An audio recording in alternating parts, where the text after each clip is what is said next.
At She Can, we tell women's stories. We show how women got to where they are today to serve as role models for others because it's easier to be what you can see.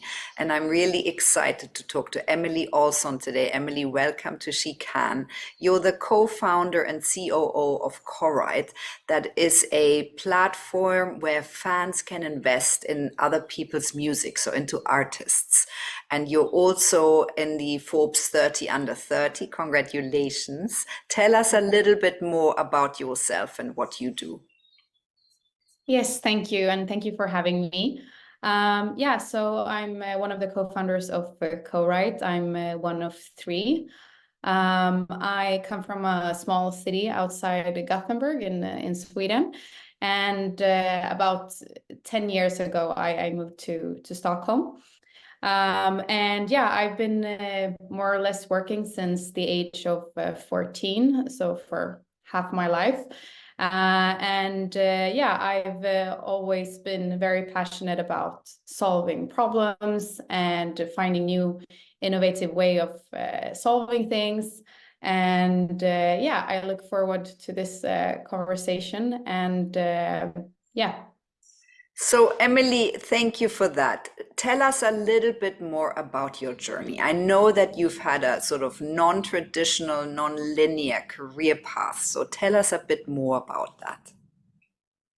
Yes, I started working as mentioned when I was 14. Not as much because I was craving to work, but that I had to start working to both provide for myself, but also parts of my family. So I started working very early and struggled a lot with school for various reasons. And pretty quickly learned that I was much more interested in working and making money, and everything related to school just didn't really make sense for me. So I just said, hey, why bother about school when you can work and make money? And I don't recommend people to think or go that route. But I did, and moved to Stockholm 10 years ago. And I've always been, I guess, building my personal brand long before I understood that that was what I was doing. So I've been active on Twitter since I was, I think, 13 years old, and building my profile on social media. I started to, I had a blog super early, and I'm a big fan of communication and writing. So I've always been documenting my life online in various ways.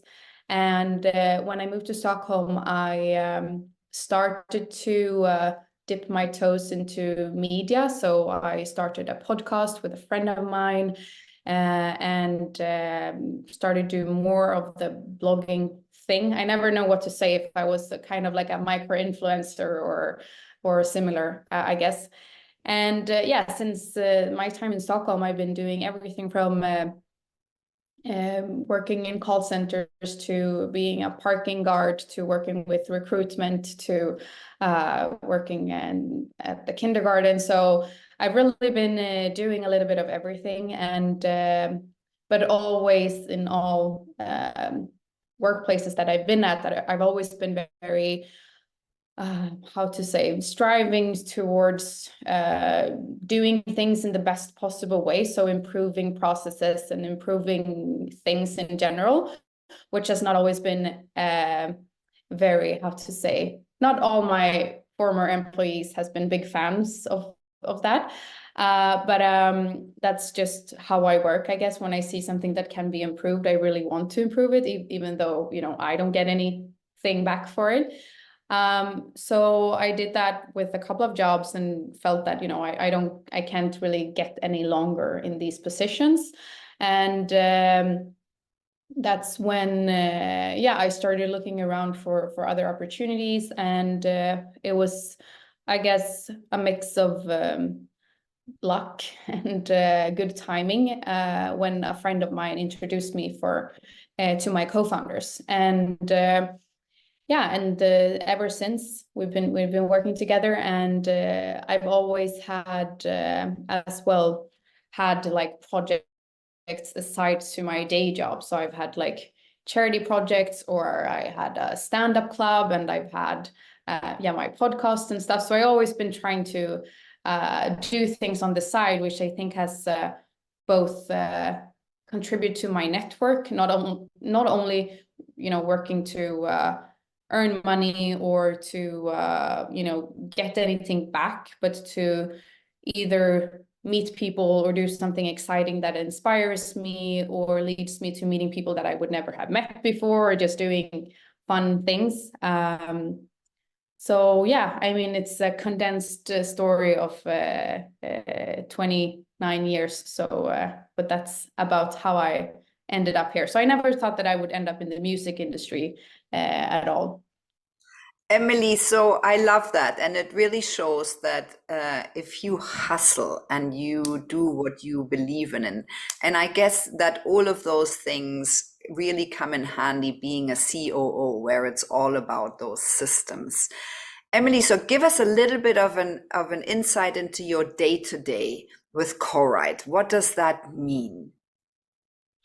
Yeah, so in my day-to-day is, I would say, very different. Of course, how to say, the usual things to handle being a COO is typically, we're a small team, so it's everything from handling team members to decision making to admin related stuff, not that fun stuff, but at all times, but typically making sure that all projects are moving forward, not only in how to say, where I'm in charge in terms of communications and partnerships and business development, but also in other parts of development and design and UX and product. And currently we are in a very heavy product development phase.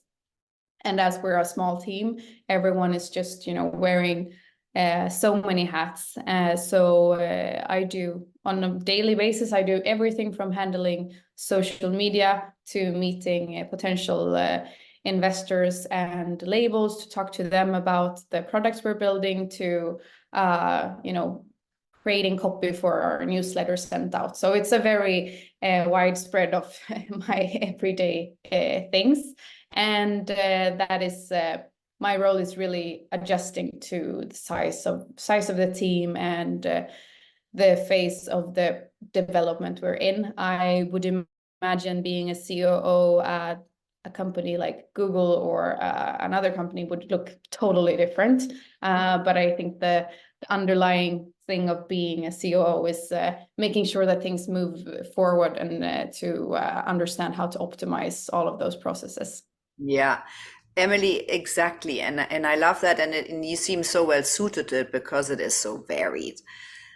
Emelie, so what would you say is your main motivator now that you are where you are now, where you're driving a young company forward as a COO? Did you say my main motivator? Yeah, Or yeah. yeah, I think it's a good question because it's something that is always changing, I think. And I think when setting goals or thinking about your future, I think it's so important to think that those things will be changing. I think years ago, I was very motivated by proving people wrong and telling them, I can do this. And when you get past overcoming, the imposter syndrome thing, you're like, okay, now I could do this. Okay. And I did do that. And okay, so what's next? And then you at some points, maybe you're super motivated by that you're in a fun team and that around people that makes you laugh all the time. And so even though things are hard, you feel that, at least I'm with people that I love and that I can have fun with. And then you get super product focused to like, I really want to build a super cool product that adds a lot of value to the music industry, or I want to be the best leader that I can be and really make sure that all the people I have in my team develop. So I mean, it's really, I would say, always different motivators. For me, a big motivator right now is to launch our next product. We're working on a new product, so that's a big motivator for me. And learn as much as possible. I think that's one of my my main motivators, is that there's always something to learn, and I have the privilege of working with very experienced people, and I get the chance to meet a lot of exciting and fun people, and I always think that everyone you meet have something new to learn, and we're in a very fun, the music industry is in a very interesting, how to say, stage right now, and our company with our new product is in an interesting phase. So there's a lot of things to learn, and I'm excited for what's next and to learn as much as possible to get there and have as fun as possible on the way. Yeah, I love that. So, what qualities do you think you have that make you so good at this every day or serve you every day? Yeah, I mean, I think one is that I've had an upbringing that made me really humble and open-minded towards other people. And I think that both helps me to have a better understanding of how people work, both in terms of mental health, but also to see people to, you know, what capabilities they have, and just being very open-minded, I think, and that I can also add another perspective to things that I don't think everyone has necessarily. So I think that is at least helping me a lot in my my leadership. And in terms of more my role, I believe that as I'm very focused on solutions and moving forward, I think that helps me a lot, because I get really frustrated. I mean, of course, you need to, if you have an issue or a problem, you need to talk about it back and forth. But at some point, you need someone to say, "Hey, let's just do this now," or "Let's try this, and then we will, you know, handle the consequences later," or "We can try your way next time," or "We can do this." But just to always wanting to move forward, I believe. Yeah. And then I think also at heart, I'm a creative person, and I think that helps me in both when you need to be creative, but also in coming up with the solutions for things. That's also some kind of creativity that needs to be. Definitely. Yeah. Definitely.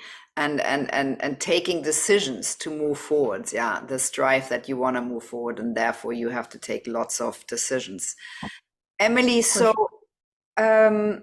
what top tips would you have for anyone out there listening to us on how to navigate a more non-traditional sort of career path, but also, be a leader, as in not forgetting about that goal of wanting to be a good leader?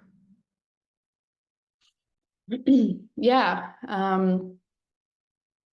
I think one thing that at least if we're talking about the female perspective, I think people that don't identify as females can identify with this as well. But females are typically much more questioned in everything but in certain things that they do. So I've definitely been in a lot of situations where everything from being with my co-founders, who are both men in their 50s, and we're at this event and people think I'm one of their wives, so they don't even talk to me, or things like that. Or we get asked so different questions based on that. People see, oh, here's a very young person, and I really want to make sure that she knows what she's doing and she knows what she's talking about. So my experience is that you get questioned in a different way, and I also think that leads to maybe a bigger struggle with the confidence, where you think that, okay, so now I need to be able to answer all of these things that these typically then men are asking me, but that's not really the case. I think that you can come such a long way just having the confidence in those situations to either say, hey, that's not my area of expertise. I'm gonna, look it up for you, or I would love to, hear your perspective on that, but that's not my area.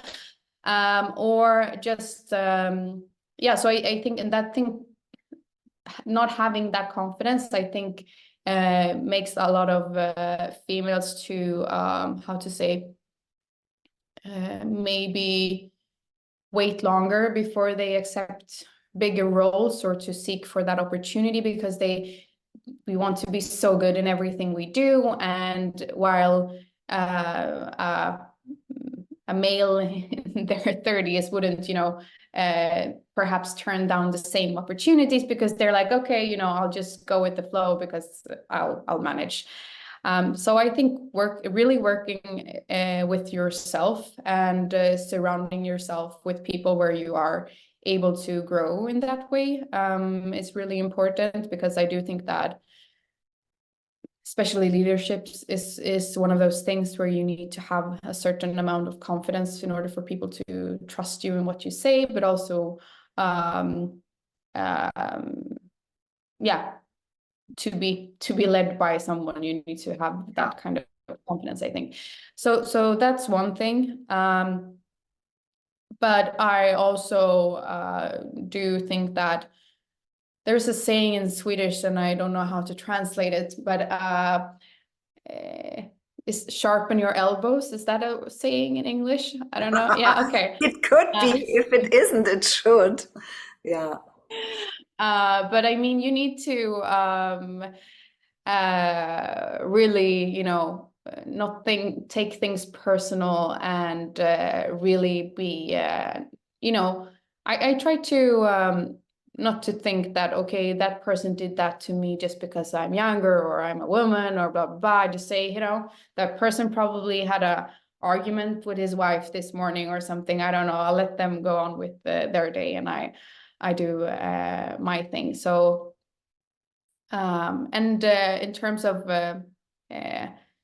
navigating without having that, how to say, the education or perhaps the contacts, I do think that people would be surprised in terms of how willing people are to help. So even though you don't have those contacts and you're inspired by someone you see on TV or on a talk or on social media, I think just even though like you're no one and you don't, people don't know who you are and you haven't accomplished anything, I think you would be surprised on how many people that actually respond and are willing to give advice and to help you, introduce you to people if you do that part. So I think you should be really open to reaching out to people, because there is so much great advice and networks and things to be a part of if you just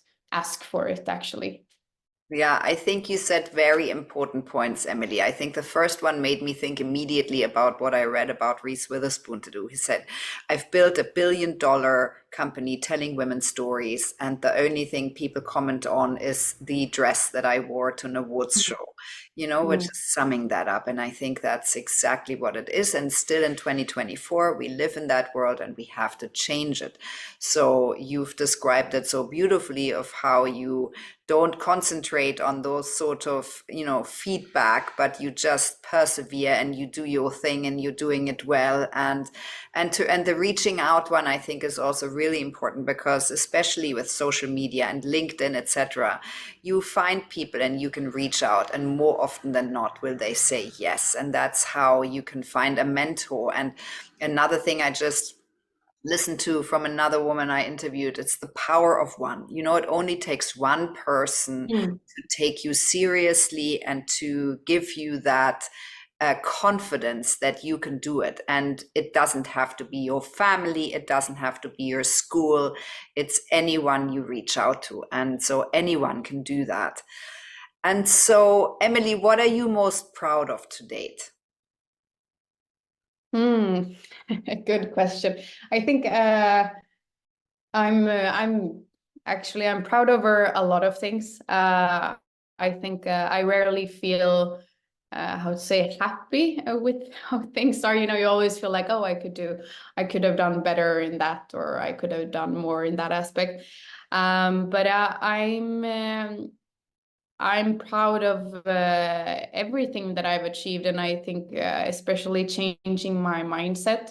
I don't know, you said something that made me think about how even though like when I was 17, when I got my first like sales management position where I was in charge of a team, and I guess that gave me some confidence, but I got this, like I had the sensation. I was thinking like maybe I would go into some kind of managing position in the future, or I was really inspired of being a leader or having some kind of role like that, but I had no idea. I lived in a small city and I had no idea how to navigate through that. We were very poor. My mom was an addict, and it was a really bad situation, and I didn't have any role models to look up to or anything. And I remember talking when I was like, I think I was about 19. I was talking to a boyfriend at the time that I had about my future, and he was like, what would you want to be? And I was like, I don't know, I guess like it would be so cool to be like a psychologist. And he said, okay, why don't you become one? And I said, because that's for smart people, or that's for people you know, who goes to the university. Or and he was like, yeah, but you could do that, you know that, right? And I was like, could I? And I was like, yeah, like people do that all the time. You can do that. Mm. And I think I didn't become a psychologist, but that was a really uh, important, as you said, it only takes one person to believe in what you do and say that you can do something. And I've carried that with me ever since. And I think changing my mindset from where I was back then 10 years ago till where I am today is I think the personal development, I think it's the biggest thing that I'm proud of. And then of course having the Forbes 30 under 30 placement was more how to say quality stamp from the industry that made me really proud and happy. But I really try to um, put as much as possible into my personal development rather than things outside that I can't really affect that much. Yeah.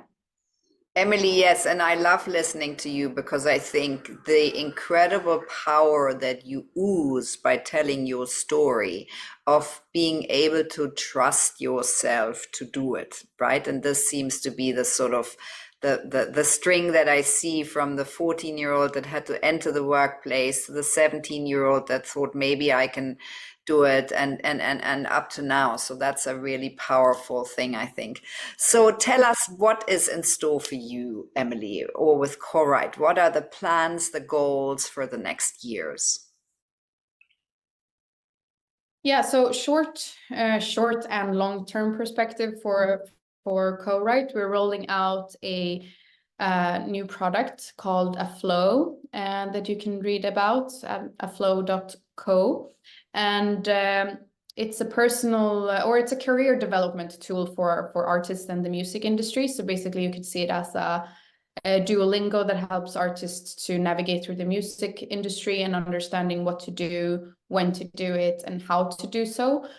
So we work with, we haven't launched yet, but we will work with a lot of motivational aspects for artists and teams, and also with the creation of things and setting goals and strategies to reach those goals and to track them. So that's like a much bigger, how to say, a big development of what we have been solving till this day, which has been focused on funding and marketing for artists. And now we want to be more holding the artist hands on an everyday basis. And long term, we're gonna roll that out not only for the music industry, but for other. So think influencers or people working with brands or YouTubers, streamers, you name it. So that's in the coming for Corite. And for myself, I don't know, I am looking to do more things such as, I'm writing a book, so I hope that will be out within the next 2 years or so. I'm also going to start a podcast fairly soon, which will be in Swedish, unfortunately, but perhaps there will be good AI tools to translate that very soon. I think that we have now, yeah. So yeah, no, I have a couple of fun projects as well, but yeah. Sounds very exciting, Emelie. So I'm wondering, you haven't had role models growing up, Emelie, but do you have some now? Who are the people who inspire and motivate you now? I do think my co-founders has always inspired me, Emil and Matthias. They've helped me to really grow into my role and to help me develop the things I'm good at and to put my focus into that.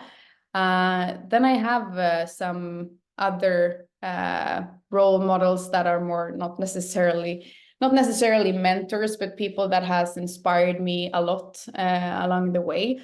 There was one person called Åse Holmberg, who is a really I'd say great businesswoman who has inspired me a lot in my personal development. There is this person called Patrick Monique, who's the founder of a company called Iris, that has inspired me to, both in my work and in my personal development as well. I think those always go hand in hand. But yeah, I think, and then I have a lot of friends around me that inspires me every day, I would say. Thank you so much, Emelie, for this great conversation today and for showing us really how a journey can look in the more non-traditional way. Thank you. Thank you for having me.